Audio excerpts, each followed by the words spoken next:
आज का जो हमारा टॉपिक है वो है एब्सोल्यूट पोटेंशियल एनर्जी, यानी जमीन की पूरी ग्रेविटेशनल फील्ड में एटलीस्ट कितनी पोटेंशियल एनर्जी कोई मास जो है वो अपने अंदर स्टोर कर सकता है। मैंने पहले बताया कि mgh जो इक्वेशन है वो near the surface of the earth एक अच्छी आंसर्स दे सकते हैं, लेकिन बहुत ज्यादा हाइट्स पर जाएं तो ये इक्वेशन फेल होना शुरू हो जाती। तो अब हम वो इक्वेशन डिराइव करेंगे जिससे हम जमीन में किसी भी हाइट पर एग्जिस्ट करें तो हम अपनी पोटेंशियल एनर्जी को कैलकुलेट कर सकें। इसकी सबसे पहले बच्चों आएगी definition, a very simple definition, work done in bringing a mass from infinity to a point inside gravitational field. ये इसकी डेफिनेशन है। ये जब आप बुक पढ़ेंगे तो आपको स्टार्टिंग पैराग्राफ्स में ये डेफिनेशन मिल भी जाएगी। अगेन हमने इसकी डेरिवेशन करनी है by finding the work done, यानी इसकी डेफिनेशन में हमें पहला ही क्लू मिल गया कि हम अगर ये टॉपिक डिराइव करेंगे तो बेसिकली हम क्या डिराइव कर रहे हैं, वर्क फाइंड करेंगे। और वर्क कैसे फाइंड होता है, W is equal to F D से। तो वर्क की इक्वेशन भी रिकॉल कर लें, W is equal to F D cos theta. अच्छा जी, work done in bringing a mass from infinity, किसी दूर दराज ऐसे पॉइंट से जहां पर ग्रेविटेशनल फील्ड जीरो हो, वहां से उठाकर हमने ऑब्जेक्ट को लेकर आना है इनसाइड द ग्रेविटेशनल फील्ड। जब हम टोटल डेरिवेशन कर लेंगे बच्चों तो ये हमारे पास फाइनल आंसर आएगा U। U यहां पे रिप्रेजेंट कर रहा है पोटेंशियल एनर्जी को, ठीक है। तो potential energy is equal to negative of G। G क्या है यहां पर, ग्रेविटेशनल कांस्टेंट। M है मास ऑफ अर्थ, ये M है मास ऑफ ऑब्जेक्ट, जिस भी ऑब्जेक्ट पे आप वर्क कर रहे हैं, और R है उसका distance from the centre of earth. Last lecture में हमने जितनी पोटेंशियल एनर्जी की कैलकुलेशन की थी वो सरफेस ऑफ द अर्थ से की थी। यहां पर जो जितनी कैलकुलेशन होंगी वो कहां से होंगी, सेंटर से। उसकी रीजन मैंने कल भी एक बताई थी कि हम जहां पर मौजूद हैं हम यहां भी पोटेंशियल एनर्जी रखते हैं। जमीन अगर क्रैक हो जाए तो हम नीचे गिरना शुरू हो जाएंगे, कहां तक गिरेंगे, towards the centre of the earth. तो इसका मतलब है असल जो मरकज है पोटेंशियल एनर्जी कैलकुलेट करने का वो कौन सा है, सेंटर ऑफ अर्थ है। जमीन के सेंटर में, जमीन की तरफ नीचे जाए तो जमीन की डिफरेंट लेयर्स आती हैं। ये ऊपर जो सरफेस लेयर्स हैं ये जरा हार्ड लेयर्स हैं, यानी इसको कहते हैं क्रस्ट। फिर नीचे वाली सरफेस कहलाती है मेंटल, और उसके नीचे आती है कोर। तो सेंटर तक कोर जाता है, उसमें पिघला हुआ लोहा है, निकल है, यानी मोल्टन स्टेट ऑफ मैटर है जमीन के सेंटर में, मैग्मा जिसे कहते हैं। अच्छा जी, उसके बाद हमने चूंकि work done by gravitational force find करना है तो ग्रेविटेशनल फोर्स की इक्वेशन रिकॉल करनी पड़ेगी। न्यूटन्स ग्रेविटेशनल लॉ या Newton's gravitational force, F is equal to G m1 m2 over r square. यानी फॉर एग्जांपल अगर हम किसी ऑब्जेक्ट को अपवर्ड डिस्प्लेस करें तो उस पर लगने वाली ग्रेविटेशनल फोर्स हर वक्त डाउनवर्ड रहेगी। इस बिना पर दोनों ऑब्जेक्ट्स का जो एंगल, दोनों फैक्टर्स का जो एंगल बनेगा वो कितना बनेगा, 180 डिग्री। इसीलिए जब हम ऑब्जेक्ट को सेंटर से या सरफेस से लेकर ऊपर की तरफ जाना शुरू होंगे तो आपने ये हिरार्की याद रखनी है कि ग्रेविटेशनल फोर्स की डायरेक्शन क्या है, डाउनवर्ड, जबकि हम ऑब्जेक्ट को लेकर जा रहे हैं अपवर्ड। एंगल कितना रहेगा, 180 degree. And then you must remember कि cos 180 डिग्री किसके बराबर होता है। इसीलिए ऊपर इक्वेशन में जो नेगेटिव साइन लगा हुआ है ये इस बिना पर आ रहा है कि ग्रेविटेशनल फोर्स की डायरेक्शन क्या है, डाउनवर्ड, और डिस्प्लेसमेंट किस तरफ है, अपवर्ड। तो एक ये इक्वेशन आपने याद रखनी है। और इसमें r के ऊपर स्क्वायर आ रहा है, यहां पर मैं एक स्टार बना रहा हूं क्योंकि यही वो स्क्वायर है जिसमें सबसे ज्यादा प्रॉब्लम आती है स्टूडेंट्स को समझने में। बाकी सारा टॉपिक बहुत इजी है। अब इस टॉपिक की टोटल सेंस क्या है, what we have to do.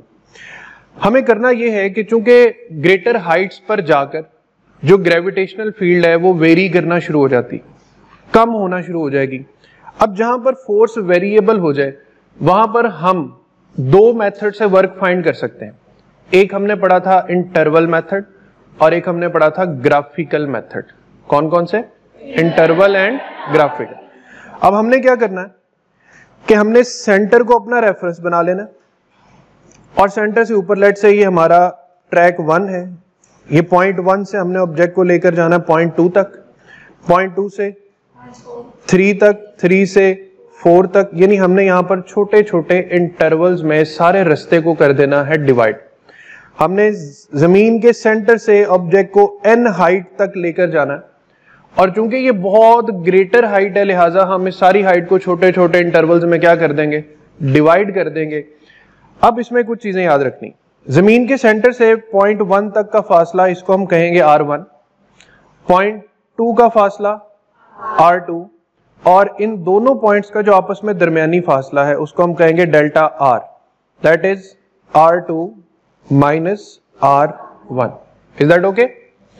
अच्छा, एक और पॉइंट, ये जो 1 और 2 हैं इनके बिल्कुल मिड में हम एक डॉट कंसीडर करेंगे और इसको हम नाम देंगे मिड पॉइंट ऑफ 1 एंड 2, और ये जो मिड पॉइंट होगा इसको हम लिखेंगे r1 plus r2 divided by 2। यानी दो पॉइंट्स का अगर मिड निकालना है ना तो आप initial point plus final point divided by क्या कर दें, 2 कर दें। इसकी एक और एग्जांपल मैं आपको देता हूं, देखें 5 और 7 के दरमियान में क्या आता है, 6 आता है। तो अगर हम 5 प्लस 7 डिवाइडेड बाय 2 कर दें 12 बाय 2 क्या आ जाएगा? तो इसका मतलब है कि आप initial point plus final point और उसको 2 पे क्या कर दें, डिवाइड, तो आपको उसका राइट मिडल पॉइंट जो है वो मिल जाएगा। इसीलिए मैंने r फाइंड करने के लिए क्या किया, r1 plus r2 divided by 2। अब इसकी डेरिवेशन क्या है? डेरिवेशन ये है बच्चों कि हम सबसे पहले वर्क करेंगे फ्रॉम इंटरवल 1 टू इंटरवल 2। 1 से 2 तक वाला जो प्रोसेस है ये काफी लेंथी है। इस प्रोसेस को करने में हमारा एक जनरल फॉर्मूला बनेगा और उसके बाद हमने n तक वही फॉर्मूला अप्लाई करते जाना है। तो आपने सिर्फ 1 से 2 के इंटरवल में खासकर अलर्ट रहना है। अब यहां पे 1 से 2 के दरमियान हम लिखेंगे f डॉट डेल्टा r, यानी फोर्स इनटू डिस्प्लेसमेंट। अब डिस्प्लेसमेंट क्या है, डेल्टा r। 1 से 2 तक डिस्प्लेस हुए ना, तो 1 से 2 तक की डिस्प्लेसमेंट क्या है, डेल्टा r। इसी को आगे फर्दर लिखें तो हम लिख सकते हैं f del r cos how many degrees, 180 degrees.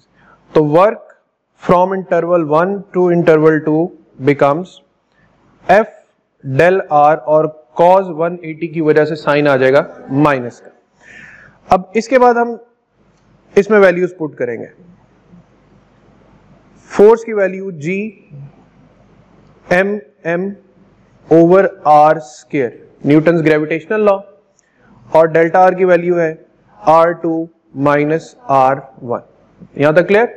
ध्यान पूरा इधर रखना है, लेक्चर चाहे बोरिंग भी हो डजंट मैटर, ये टॉपिक जो है ये 5 से 6 मरतबा बोर्ड एग्जाम में है, लॉन्ग क्वेश्चन है और इसकी डेरिवेशन भी काफी डिटेल्ड है। अच्छा जी, मैं दोबारा लिख रहा हूं minus ji mm r2 minus r1 divided by r square. यानी जो r वाली वैल्यूज है ना उनको इकट्ठा कर लेते हैं, r2 minus r1 divided by r square. अब मैंने ऊपर एक स्टार बनाया था, मैंने कहा आपको सबसे ज्यादा जो परेशान करेगा फैक्टर वो r स्क्वायर का है। अब ये क्यों परेशान करेगा हमें? देखिए ऊपर r1 और 2 यानी 1 और 2 की शक्ल में r एग्जिस्ट कर रहा है और नीचे जनरली r एग्जिस्ट कर रहा है। अब हमने अगला जो सारा काम करना है नेक्स्ट स्लाइड पर, वो हमने सारी की सारी वर्किंग करनी है r स्क्वायर पर। किस पे करनी? और मैं यहां पर आपको पहली प्रिडिक्शन दे रहा हूं कि r स्क्वायर एंड पे इक्वल निकलेगा r1 r2। अब ये डेरिवेशन करनी कैसे है इसको देख लें। इस डेरिवेशन के लिए सबसे पहले हम दो फॉर्मूलाज लिख लेते हैं, delta r is equal to r2 minus r1, और दूसरी इक्वेशन थी मिड पॉइंट की r1 plus r2 divided by 2। ठीक है, ध्यान सबका इधर है बोर्ड पर। यहां से मैं r2 को लिख रहा हूं डेल्टा r प्लस r1। सब एग्री है इस पे? अच्छा, इस r2 की वैल्यू को मैं इस r2 की जगह पर रिप्लेस करने लगा हूं such that r is equal to r1 plus r1 plus delta r divided by 2।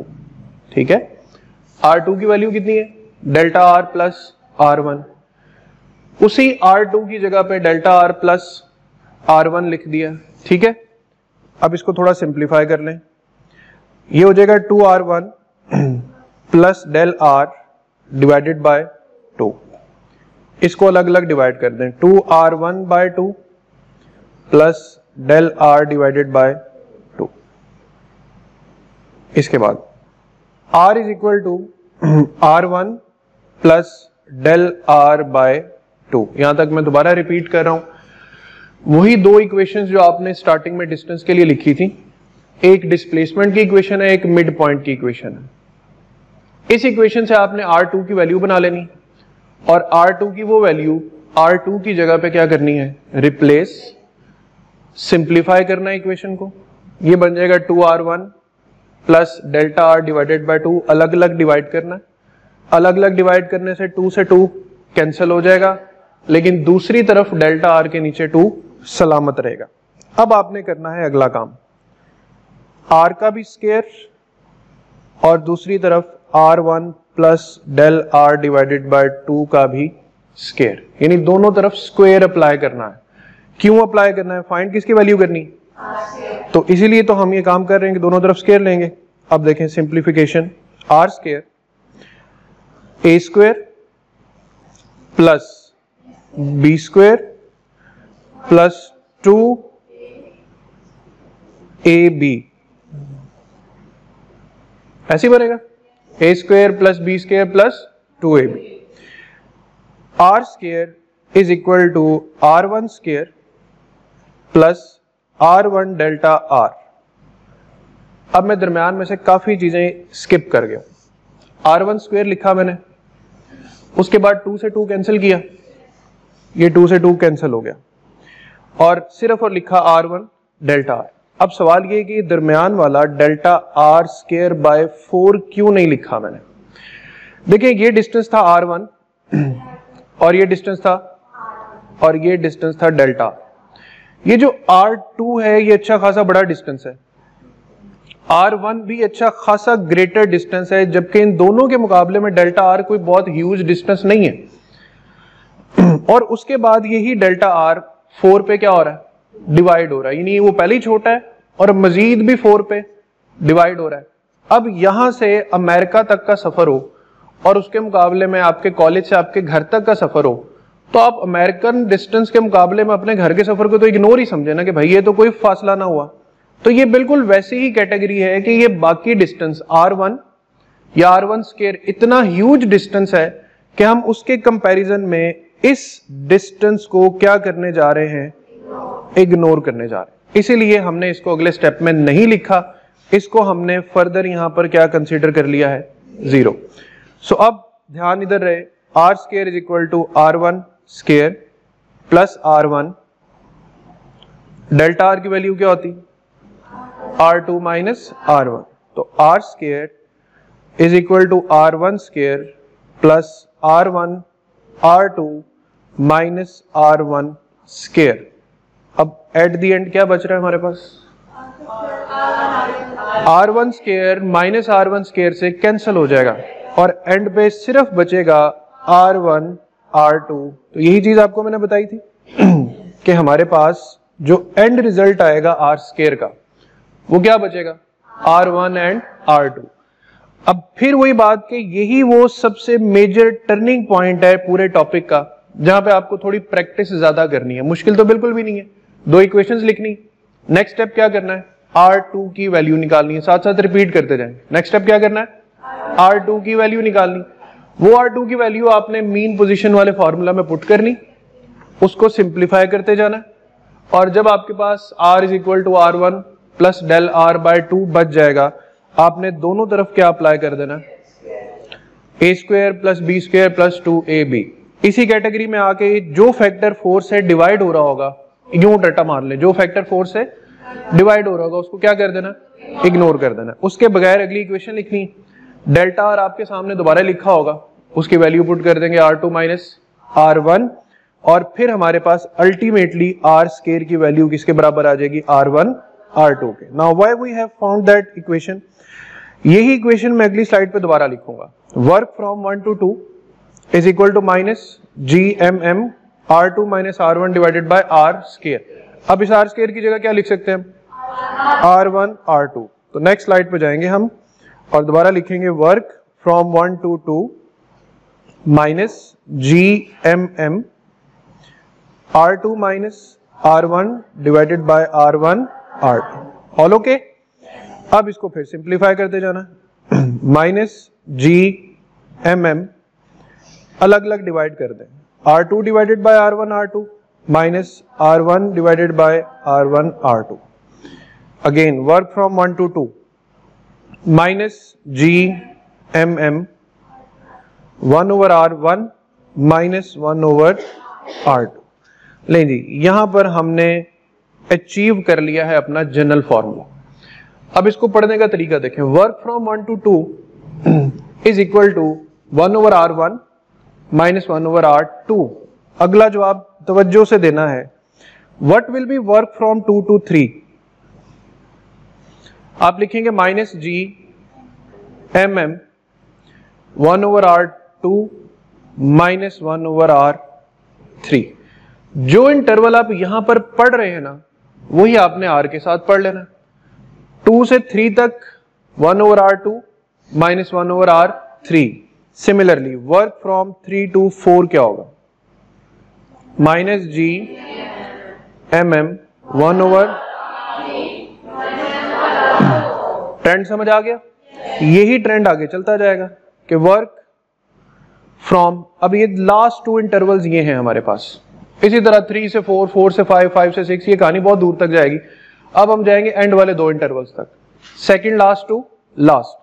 अब सेकंड लास्ट इंटरवल है n-1 और लास्ट इंटरवल है, इट्स जस्ट लाइक, हो सकता है ये 99 हो और ये 100 हो।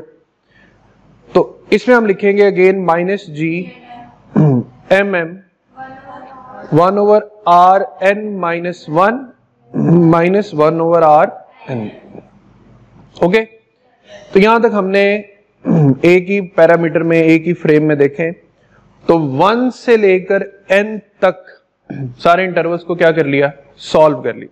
तो जब हम इंटरवल्स में वर्क फाइंड कर लेते हैं, उसके बाद जब हमने टोटल वर्क फाइंड करना होता है तो फिर वेरी सिंपल, ऐड कर दें 1 से 2 तक, फिर वर्क फ्रॉम 2 to 3, फिर work from 3 to 4 up to so on work from n-1 to n। All okay? तो टोटल वर्क में अब सबको जब ऐड करना है तो वेरी सिंपली देखें, सब में से माइनस GMM कॉमन आता। अच्छा, उसके बाद जो ब्रैकेट्स बनेगी उसको गौर से देखना। सब में 1 over R1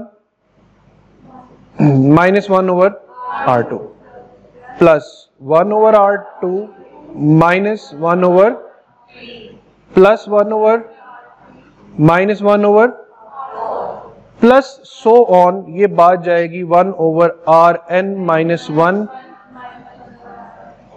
जाग रहे हैं सब यहां तक? अब एक चीज फिर गौर से देखें, minus 1 over R2 plus 1 over R2 ये कैंसिल हो रहे हैं, minus 1 over R3 plus 1 over R3 cancel. ये कहानी चलती चली जाएगी और 1 over Rn-1 तक सब कुछ क्या हो जाएगा? कैंसिल हो जाएगा। और अल्टीमेटली आपके पास जो टोटल वर्क आएगा वही वर्क आपके पास होगा एब्सोल्यूट पोटेंशियल एनर्जी के बराबर, और उसकी इक्वेशन आएगी minus GMM 1 over R1 minus 1 over Rn। So you have to remember कि 1 बच जाएगा और n बच जाएगा, उसके अलावा जो कुछ दरमियान में आएगा वो सब कुछ क्या हो जाएगा? कैंसिल हो जाएगा। तो ये हमारे पास एक जनरल इक्वेशन बनेगी कि absolute potential energy is equal to minus GMM 1 over R1 minus 1 over R1। Definition क्या थी? Work done in bringing a mass from infinity to a point inside the gravitational field. इसका मतलब है ये जो point n है, अब हम इस Rn को खुद सपोज कर लें infinity, so we will replace Rn with infinity. तो absolute potential energy is equal to minus GMM 1 over R1 minus 1 over infinity अब 1/infinity इक्वल्स टू 0 होता है, तो potential energy is equal to -G(m)m divided by R। 1/infinity ने क्या हो जाना, 0 हो जाना है। इस R1 को जनरल R कर दें और इसके नीचे प्लेस कर दें, तो यही इक्वेशन शुरू में हमने डिराइव करनी थी, that absolute potential energy is -G(m)m/R।